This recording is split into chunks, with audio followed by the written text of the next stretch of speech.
చీజీగా టేస్టీగా ఉండే cheese pasta చేసుకుందాం పదండి. ఇంకా ఒక గిన్నెలో వాటర్ వేసుకొని కొద్దిగా సాల్ట్ వేసి మరిగిన తర్వాత ఒక కప్పు పాస్తాను వేసుకొని బాగా బాయిల్ చేసుకోవాలి. ఇలా బాయిల్ అయిన పాస్తాని స్ట్రైన్ చేసుకొని దానిలో ఒక స్పూన్ ఆయిల్ వేసి బాగా కలుపుకోవాలి.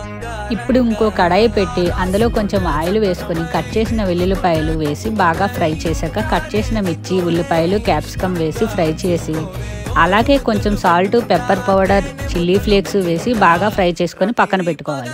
ఇప్పుడు ఒక ప్యాన్లో ఒక స్పూన్ ఆయిల్, అలాగే ఒక స్పూన్ బటర్, ఒక స్పూన్ మైదా వేసి కలుపుకొని అలాగే ఒక కప్పు పాలు వేసుకొని ఉండలు లేకుండా కలుపుకోవాలి.